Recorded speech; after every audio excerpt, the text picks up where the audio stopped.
For the artists, for the passionate. Welcome to the Adventures Elsewhere podcast.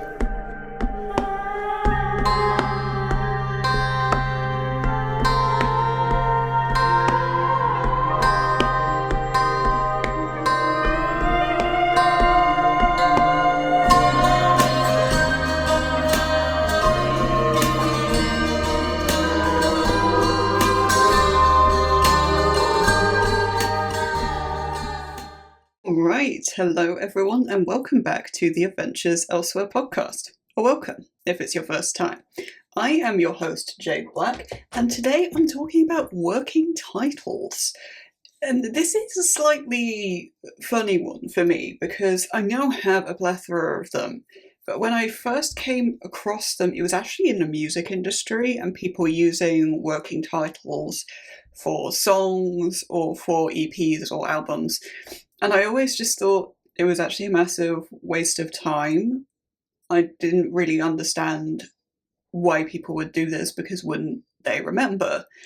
And to an extent, I actually still maintain that in that particular context, because, you know, every song sounds different, and if you're working on an album, it's, the album you're working on. If you're doing a double album, maybe there's some sort of sway, but you'd probably just say album 1 and album 2. I don't know. Maybe it's part of people's creative process, but generally speaking, that's actually not the case for me.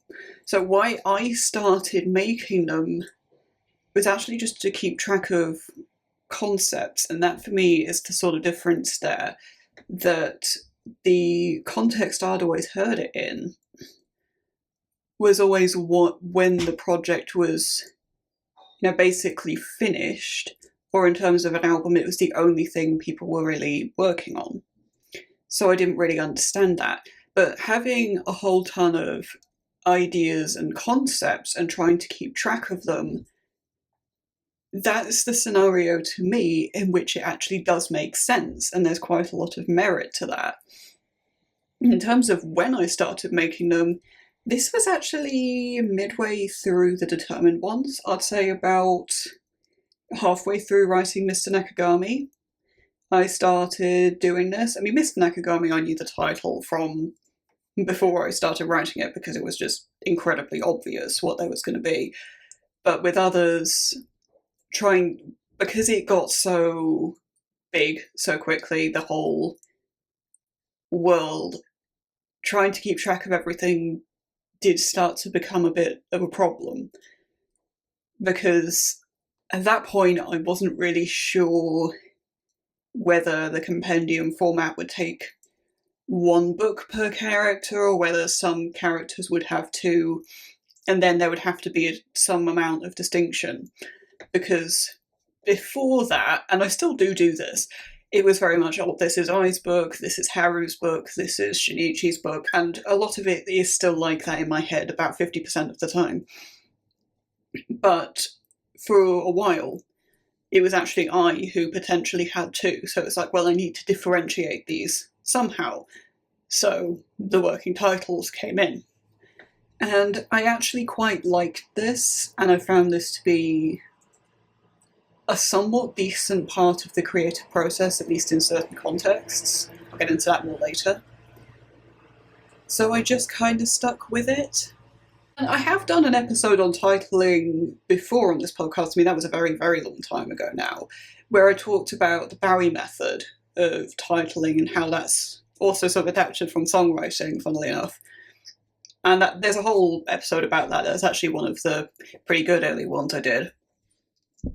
So I'll sort of leave the meat of it to that episode, but the idea is basically that you get a whole load of concepts and ideas and potential titles that you might, sort of related words almost to your book, so mix them up, see what happens, connect them a bit, and something will eventually come of that, which is where the Determined Ones as a name came from, was from that. But I don't really use that anymore. When it comes to compendia names, the Determined Ones as a format, the blank ones, sort of trait, has become somewhat of a convention, it's somewhat of a distinguishing feature. So I just follow that as a convention now instead of using the Bowie method. And that's somewhat true for working titles now too, because I sort of just pull something that seems like a reasonable fit, and again, I'll get into this in a lot more detail later, that by the time I sort of have something like that, honestly, a lot of the time it just sticks. But it's a much more instinctive process now, and taking into account things like genre conventions, I just approach it differently now, I guess. So let's talk about some titles and working titles I have. I mean, I've sort of touched on this already with the determined ones as a title for a compendium and how that's sort of become a convention.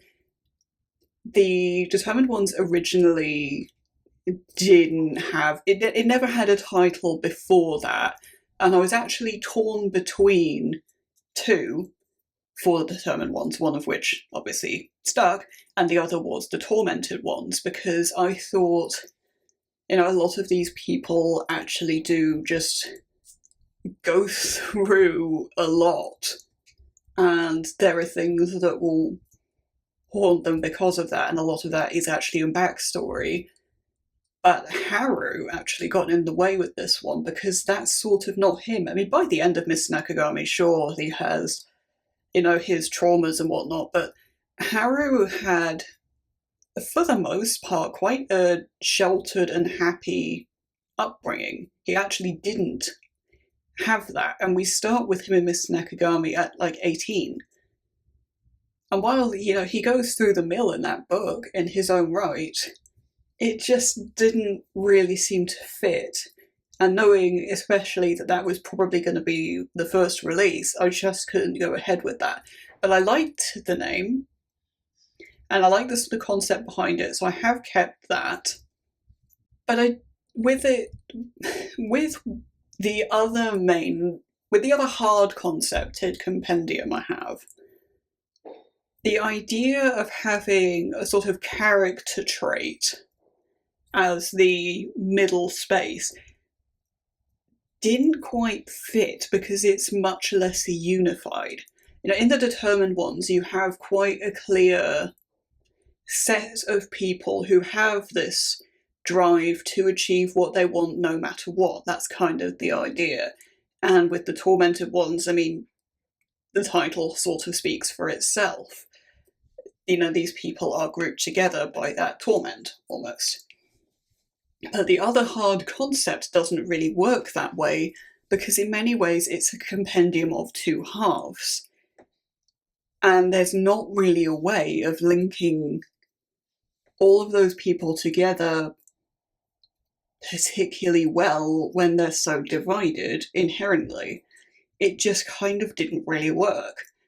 So I ended up going in a slightly different direction and going with more of the concept behind the compendium itself, and more the origin of the compendium concept of what I'm trying to achieve with that story.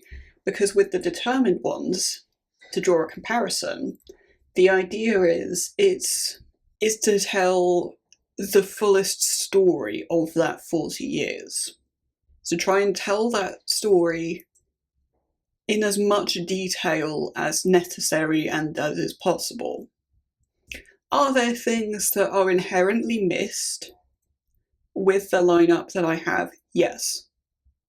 Yes, there are, but that's somewhat stylistic, somewhat necessary in places, and also there's always the idea of what do you and don't you put on the page. Not everything actually needs to be spelt out, and it's okay for people to be actually really quite wrong at points, and that's quite fun, actually.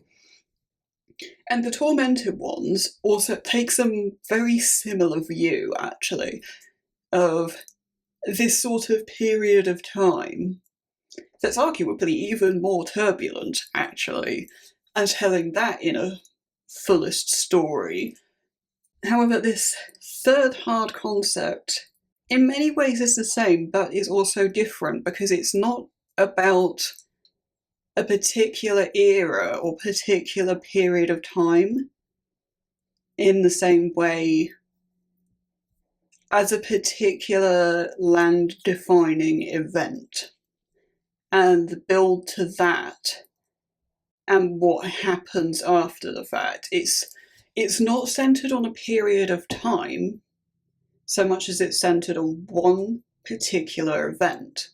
So that's where that came from, is trying to find one word that encapsulates what that event is, how it shaped the world, and the status of those people that were the most involved. And I could go into further detail on that, but this is something that's not going to come for a very long time. And I really like this title and I kind of don't want to spoil it, so I'm not going to. Not quite yet, at least. And I'm going to bring it a bit more back to, current project me, current timeline me, and the determined ones. And I'm going to talk about Shadow on the Snow and Beneath the Moon.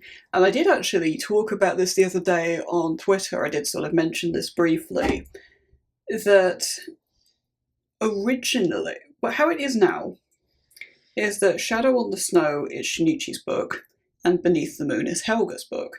But originally, this was actually the other way round. And Beneath the Moon was Shinichi's book, and Shadow on the Snow was Helga's book. And originally, I started drafting Helga's book first, got to a decent way in and thought, actually, no, I really need to know what happened back in time from Shinichi's view to really fully understand everything I need to know to write this book. So I dropped Beneath the Moon semi-halfway through, wrote Shinichi's book, and then went back.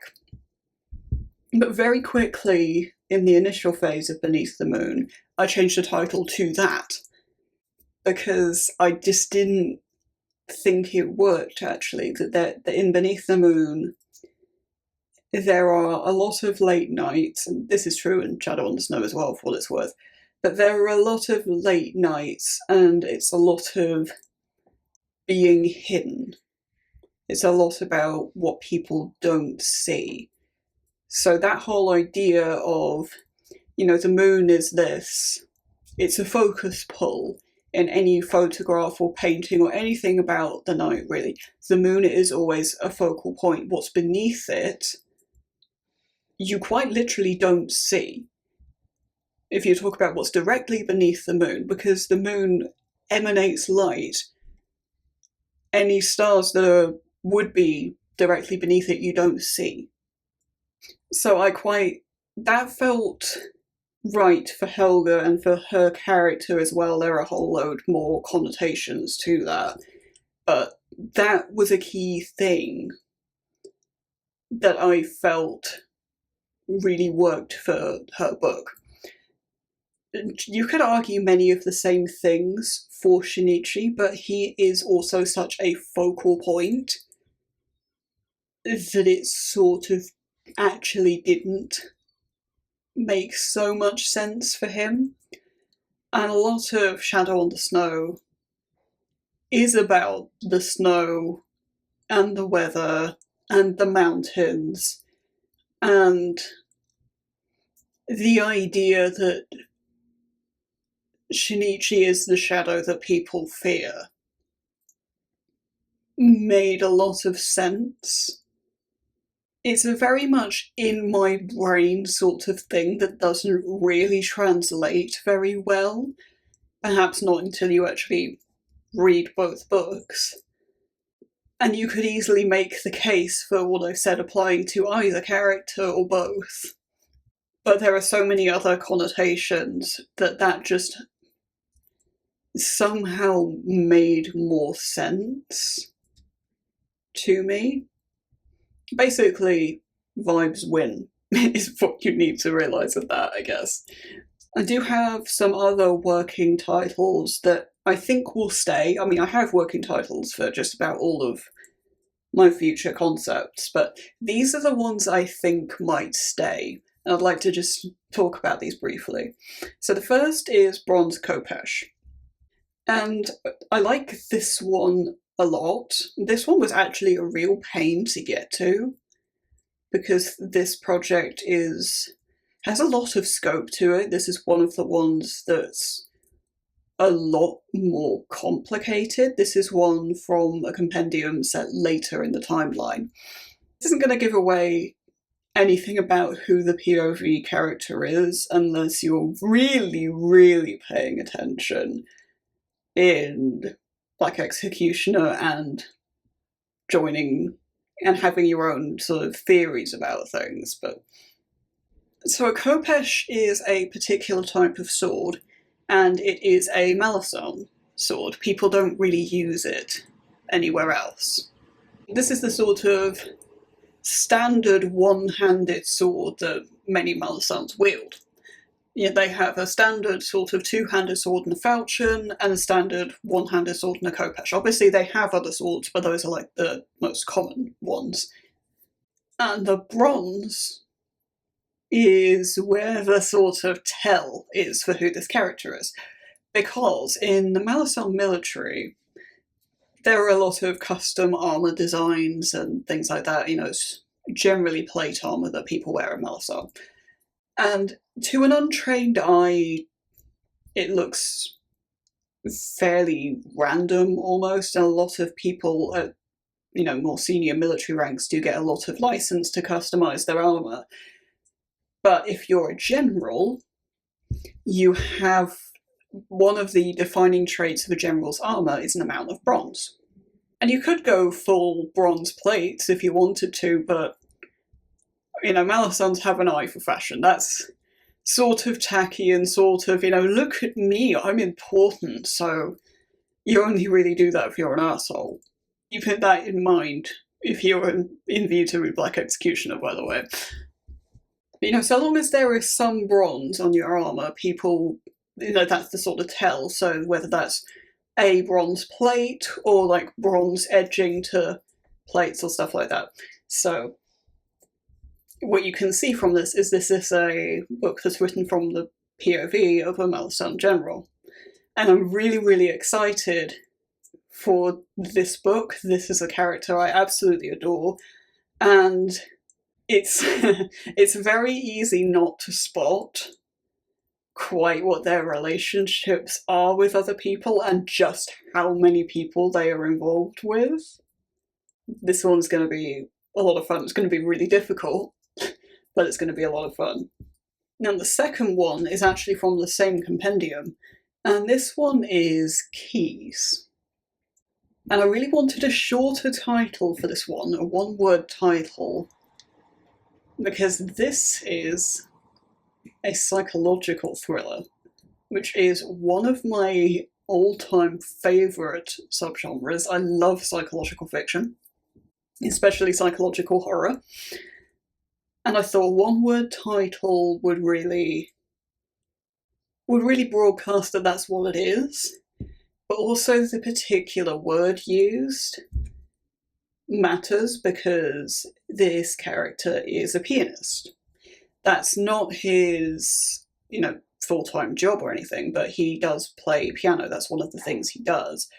But it's also like the keys to someone's mind and, you know, key points of politics. This is, you know, a man who works in politics, so figuring out the key to something, but also piano keys, there are a lot of different connotations to that.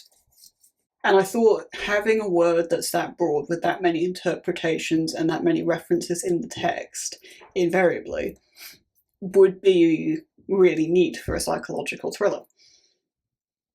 And this is one of those projects that is really delicious to think about because I love psychological thriller, but this character absolutely terrifies me. It really does. It's like trying to write from this guy's POV is going to be wild. It's going to be absolutely wild, and it's going to be really difficult because, to put it nicely, this guy has issues. And yeah, I think it's going to be actually really quite tragic in places. It'll be interesting if anybody has any guesses as to who this is, because if you were to read a certain book in the Determined Ones, I think it's very obvious. But otherwise, you would have no idea. And the last of the working titles I want to talk about with, this world I write my novels in, it is Emperor's Emptiness. And you can tell from the title straight away that this is set backwards in the timeline from the Determined Ones. This is set in the Imperial era. There's very little I can say about this, partly because it's very early concept, but also without significant spoilers, I don't think. But you can tell straight away it's from the Emperor's POV. That's not something I'm ever intending to hide with this particular compendium. But trying to find working titles for this compendium in particular was a complete and utter nightmare.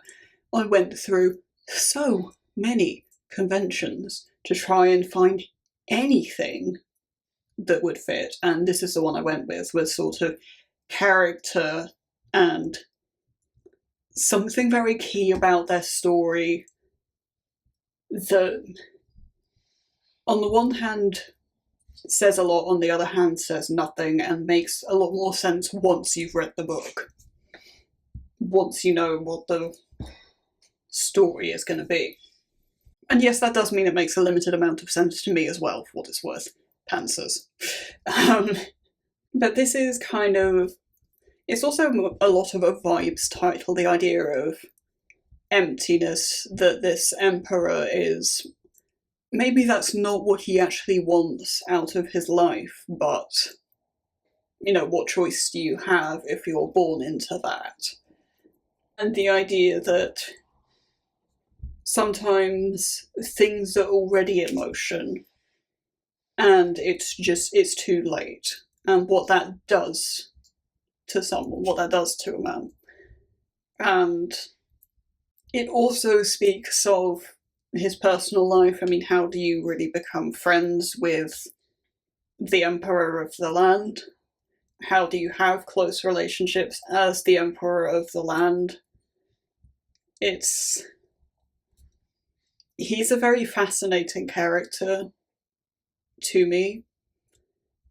And while this compendium is going to be very important to me to write, I think it's also going to be incredibly taxing and incredibly just difficult to get through for me personally.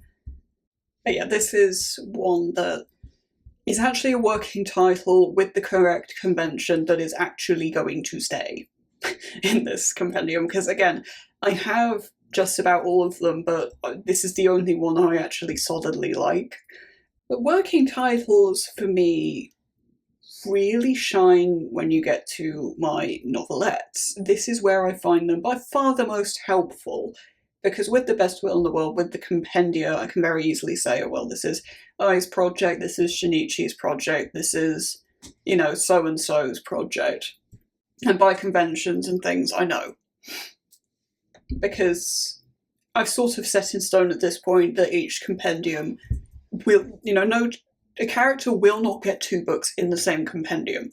Could they get a book across 2 compendiums? Yes, across 2 compendia? Yes, absolutely. But not 2 in 1. Novelettes, however, there are sort of no holds barred here. They're entirely their own beast. They're just whatever comes to me on the wind, really.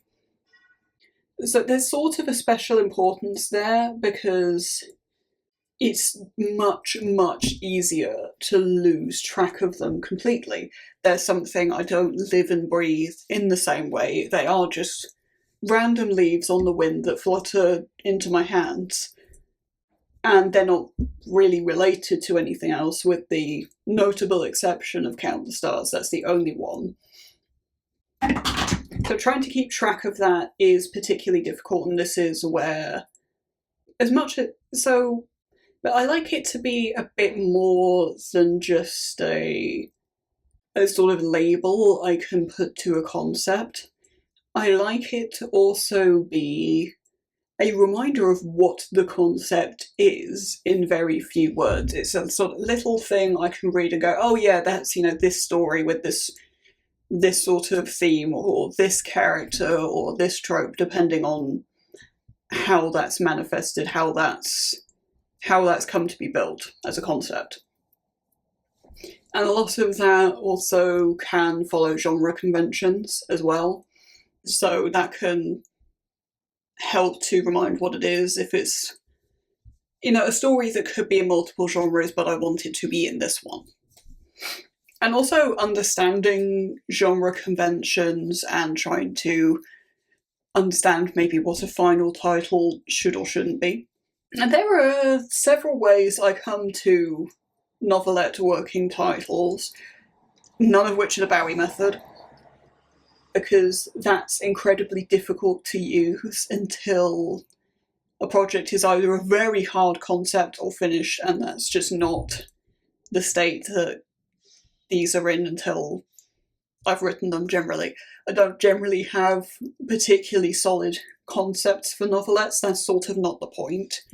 What I do is I have a vague idea, workshop it enough to figure out how long it should or shouldn't be, put a title to it, and put it away.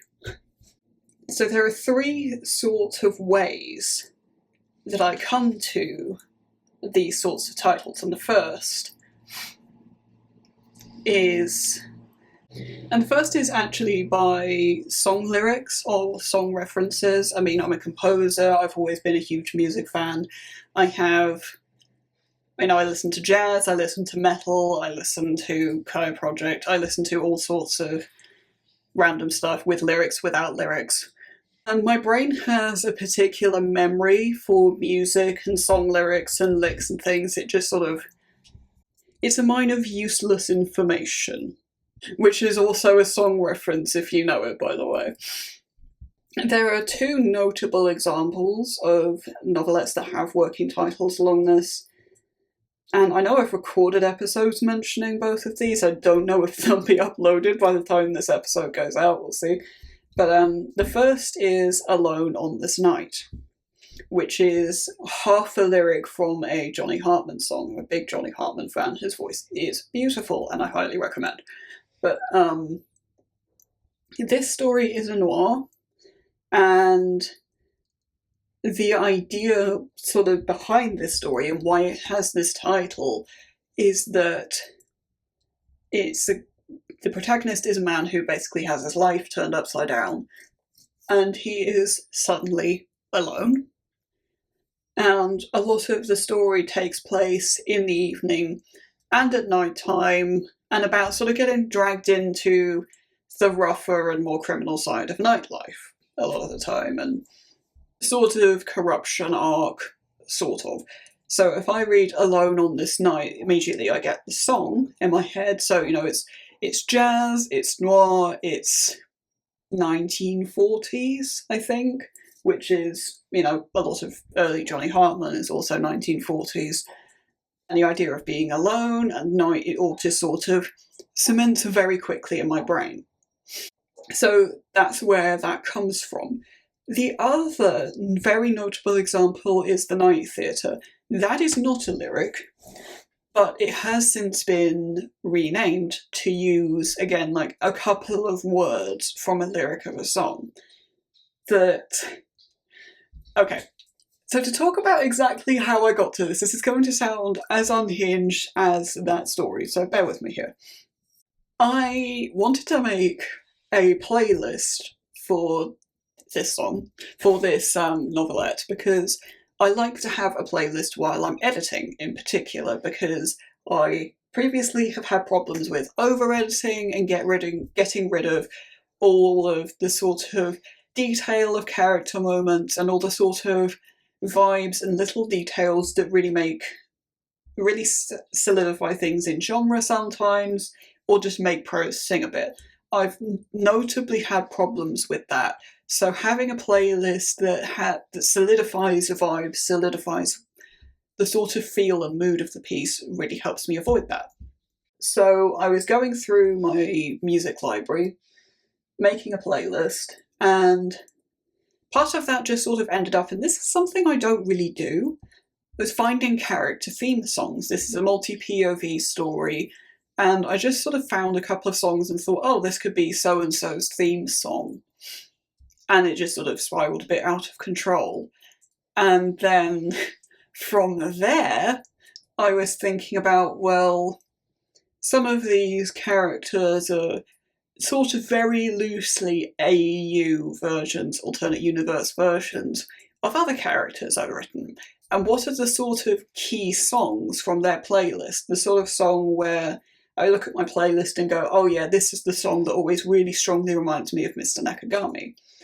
And I did that for the AU version of one particular character, and I was like, I'm actually going to listen to this song because I had the idea of doing a working title from a song lyric because there are a lot of musicians in this novelette.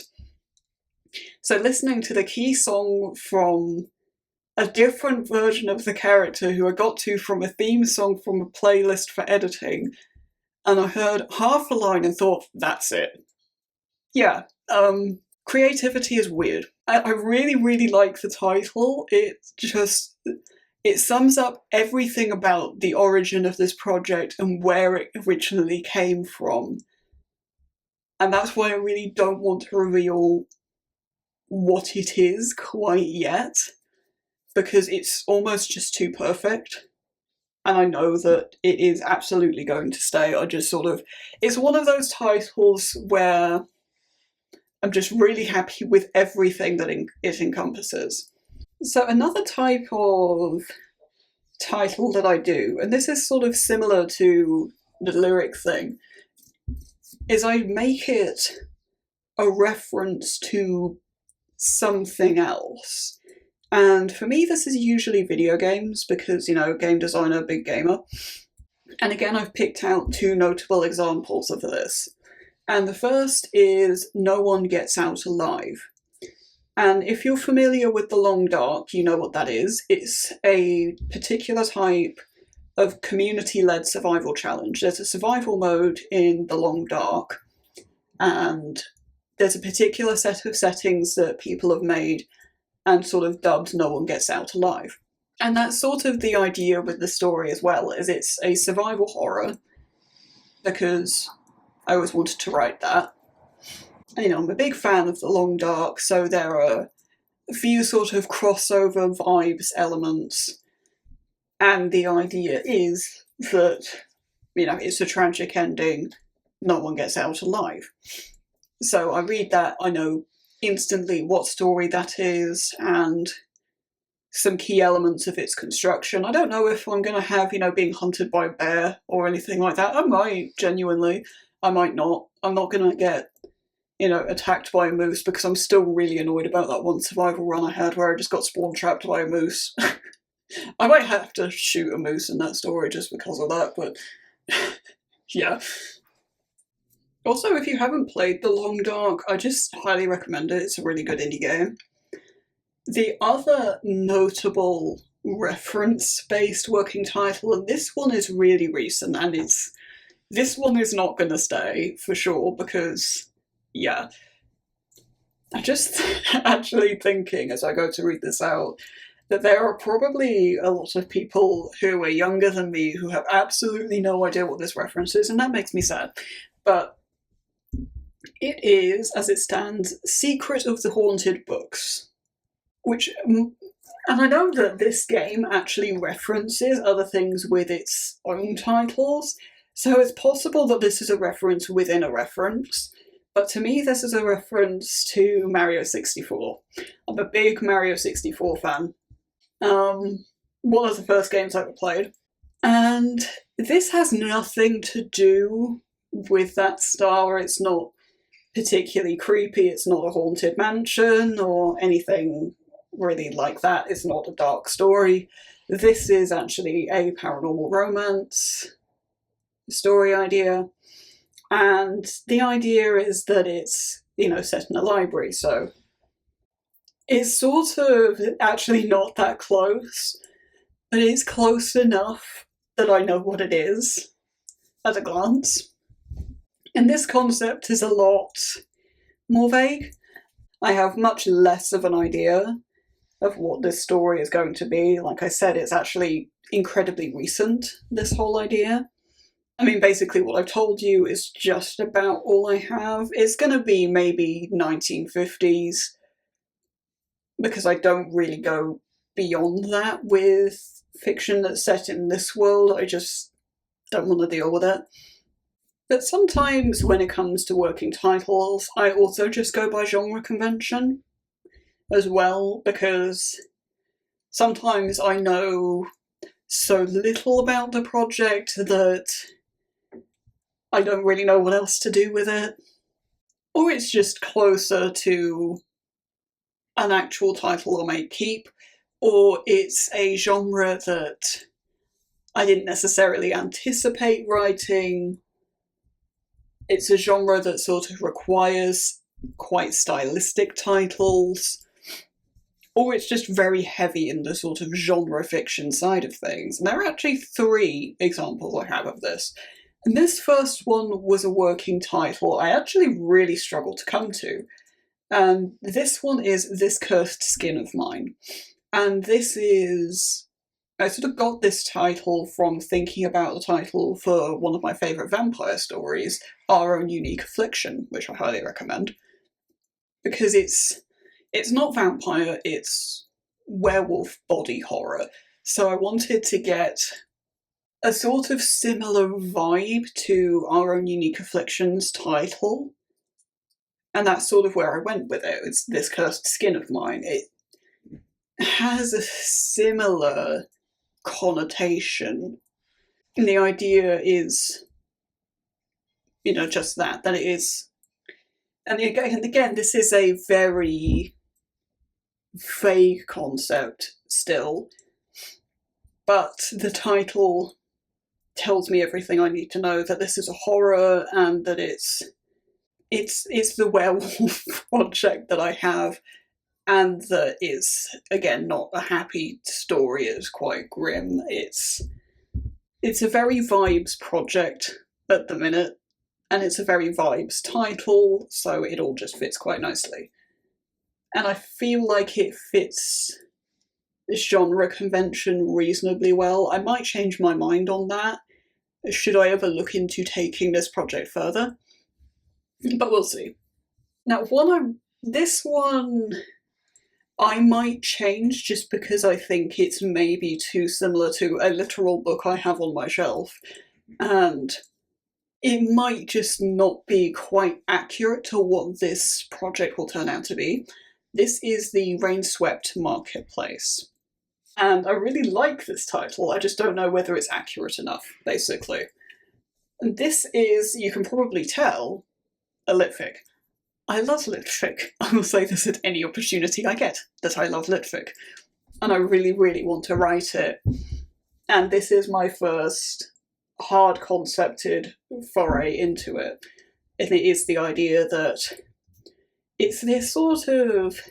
I haven't quite got the full concept on this, but this semi-secret location, as it stands, that sort of concept as a marketplace, or as, maybe a little sort of street. It's a very sort of British type street. If you've been to Brighton, think the lanes. If you've been to York, think the shambles. So something a bit like that, potentially, instead. But the idea is you can only find this place, or perhaps it only exists, when it's raining.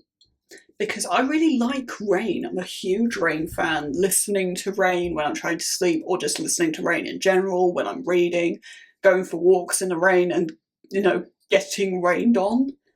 I really like getting rained on.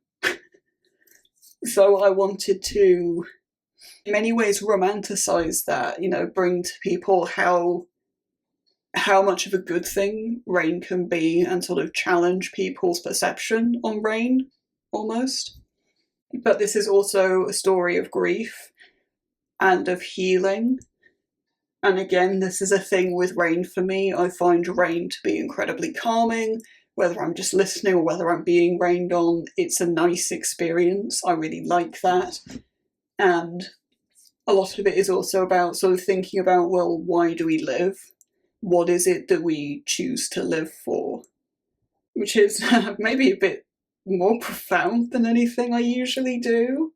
But yeah, I thought that might be fun. And a third example I have on this one that's very different is Bloodsport. And again, this title speaks to what this is. It's a slasher. It's a slasher, it's a serial killer story. It speaks to exactly what it is. I've talked about this on the podcast many a time, but plan change with this one as of yesterday. And I'm also I like this project. This was my first ever extended project.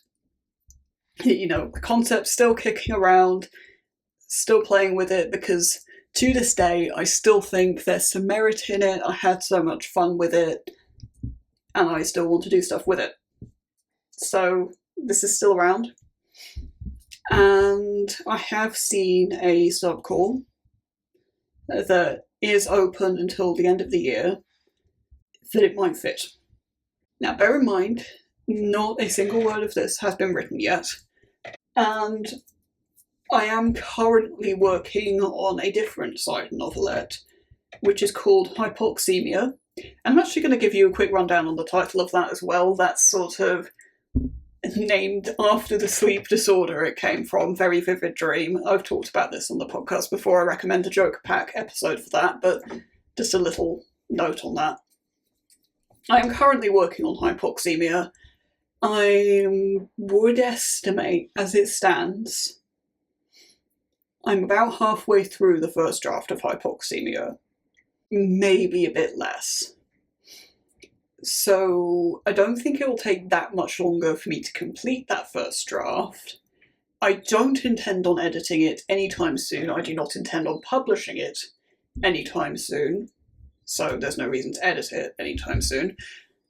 But Bloodsport is looking like it might be next, because I think it might fit that subcall. It might end up being too long, in which case there might be a slightly different version, we will see.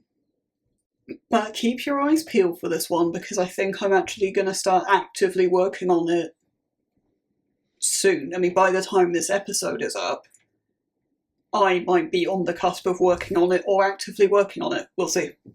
But keep your eyes peeled for that. And the place to keep your eyes peeled for that, because we are at the end of the content of this episode, is Twitter. On Twitter, I do writing updates just about every day.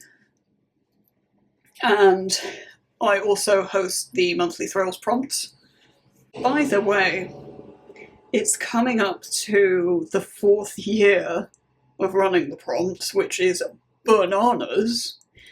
But yeah, Twitter is my writing place, so if you want to keep up to date with my projects of any and all kinds, there's live updates as you'll get. Twitter's the place to be. I'm jblack21 on there. If you've been enjoying the podcast and you want to know what the next episode is and when it will be coming, Instagram is the place to be. I'm jade_black21 on there. And on Instagram, you'll get advance notice of what the episode of the week is, because I have to decide at some point what that's going to be. And you'll also just get random indie book stuff, or if people tag me in story templates, sometimes I do stuff like that too. I mean, it's very random, very vibes. I don't know what I'm doing on there, so if you like the vibe of the podcast, you'll probably like the vibe of my Instagram.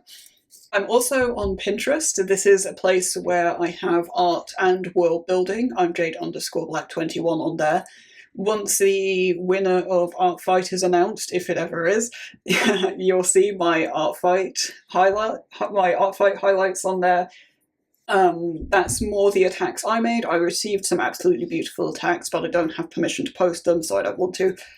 There's also a whole load of exclusive art on there some of that is world building, some of that's related to Mr. Nakagami. There's a whole bank of snippets from Mr. Nakagami on there. There's honestly some really, really cool stuff on Pinterest that's related to my published novelettes and my other published work and upcoming work. So if that sounds interesting to you, that's Jade_Black21. I do also technically exist on Blue Sky, but I haven't made time for game dev in a really long time. I'm JBlack21 on there for what it's worth. In terms of my published work, I have one novel and 2 novelettes out as it stands. Might be changing soon. So my novel is Mr. Nakagami. This is the first of the determined ones to be released. Haru's story is told. It is a political thriller that I am super proud of. Count the Stars is a related novelette. This is featured in the Cozy-ish anthology. This is from the POV of our 8th determined one, Isamu, who I've just drawn a silhouette portrait of, for what it's worth. It's his early life, and Haru does feature in it. It's cozy, it's slice of life, it's literary, it's good fun. And there's also something extremely different, something rather grim and depressing and tragic. It's a noir, it's called Charcoal Rain. I love noir, you know this. It's featured in the Dream Court anthology. Links to all of those are in the description if you are interested. And if you are published or well on the way, please do get in touch. I would love to be a part of your journey. My email is on the screen. I would love to interview you. You know, whatever you have, bring it in. Doesn't have to be a novel. Novellas are more than welcome. Short story collections, poetry, whatever you've got, bring it in. Just make sure you listen to the description first and make sure that you qualify and that you send me all the information I need to make this as streamlined a process as possible.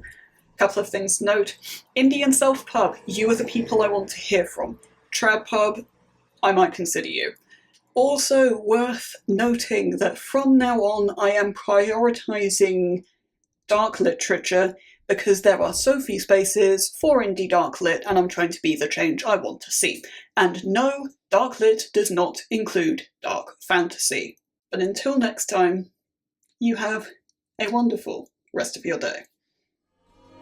Thank you so much for listening. If you enjoyed this episode, please consider leaving a like, or commenting, or subscribing. It really does help the channel a lot. All music is done by me. Copyright Jade Black 2025.